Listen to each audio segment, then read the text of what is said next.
সময় মতো নির্বাচন দিন, সবাই স্যালুট জানাবে, বললেন গয়েশ্বর।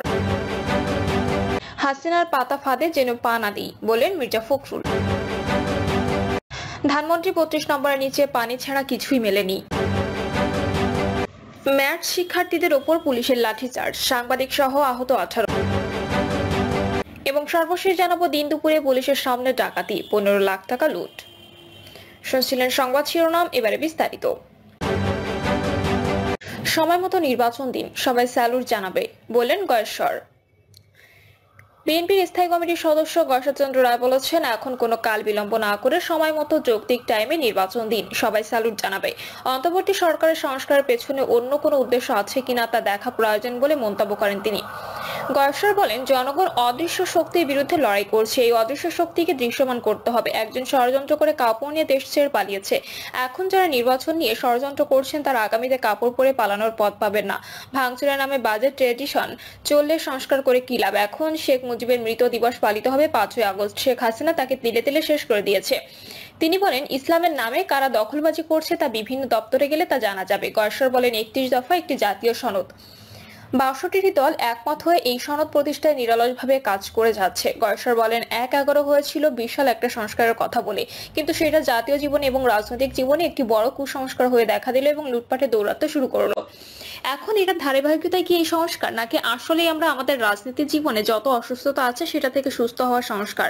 নতুন দল গঠন প্রসঙ্গে বিএনপির এই নেতা বলেন, 1/11 সময় দেখেছি অনেক কিংস পার্টির জন্ম, শেষ পর্যন্ত সেই কিংস পার্টিগুলো যে কোথায় হারিয়ে গেল তার কোনো নামগন্ধ নেই। ওরা আবার জার্সি পাল্টে আমাদের বৃহত্তর রাজনৈতিক দলগুলোর মধ্যে ঢুকে পড়লো। সে কারণে এই সরকারের যে কিংস পার্টি করার অভিপ্রায় নাই সেটা বোঝা কষ্টের। ধানমন্ডি 32 নম্বর সহ সারা দেশের ভাঙচুরের ঘটনার প্রসঙ্গে গয়েশ্বর বলেন, গত 2-3 দিন ধরে যেটা হয়েছে, হঠাৎ করে 6 মাস পরে এই চেতনা কেন? ফজরের আজানের সময় আজান না দিয়ে যদি সেটা মাগরিবের সময় দেওয়া হয় তাহলে কিন্তু মানুষ বিভ্রান্ত হয়। যদি 6 থেকে 7 তারিখ বা এক সপ্তাহের মধ্যে 32 নম্বরের বাড়িটি ভেঙে ফেলতো তাহলে কিন্তু জনগণ এটা নিয়ে প্রশ্ন তুলতো না। জনগণ প্রশ্ন তুলছে এই কারণে যে দীর্ঘ বিরতির পরে কেন এই ঘটনা, দীর্ঘ বিরতির পর কেন বিভিন্ন সাবেক মন্ত্রীদের বাড়িতে আক্রমণ।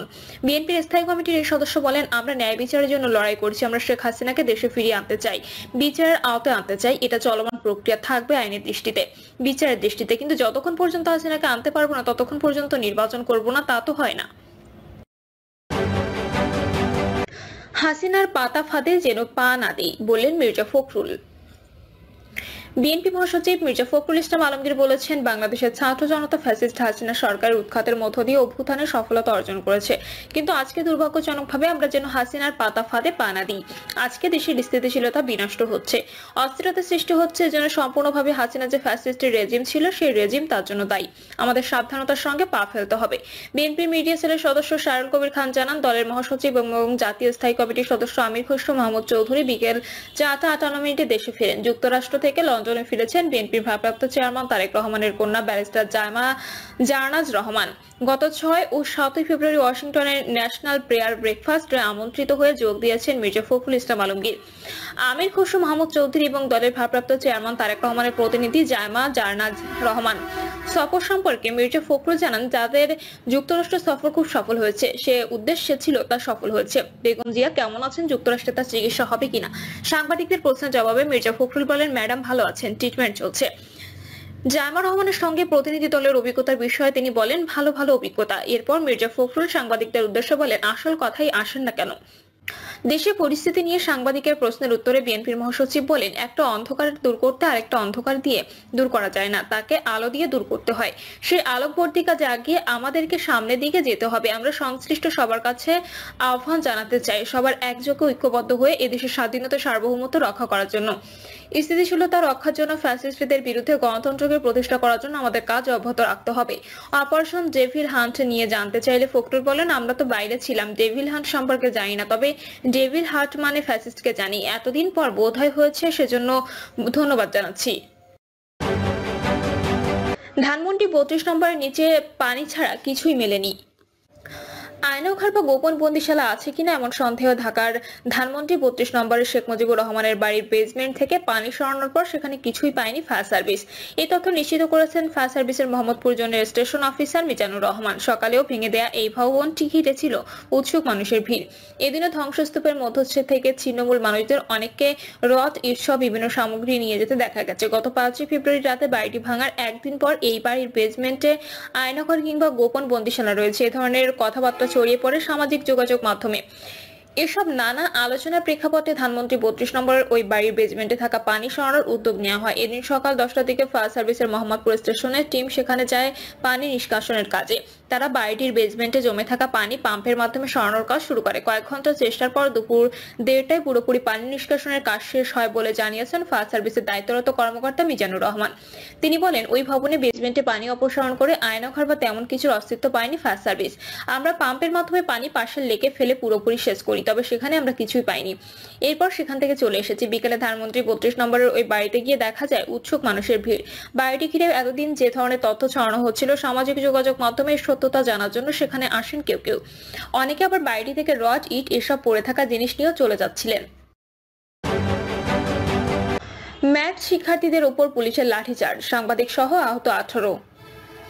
4 দফা দাবি আদায়ের সচিবালয় অভিমুখে মেডিকেল অ্যাসিস্ট্যান্ট ট্রেনিং স্কুলের লং মার্চ কর্মসূচিতে লাঠিচার্জ করেছে পুলিশ। এতে সাংবাদিক সহ 18 জন আহত হয়েছেন। ঢামেক হাসপাতালে পুলিশ ক্যাম্পের ইনচার্জ পরিদর্শক মোহাম্মদ ফারুক জানান, সচিবালয়ের সামনে থেকে আহত অবস্থায় 18 জনকে ঢাকা মেডিকেলের জরুরি বিভাগে আনা হয়েছে।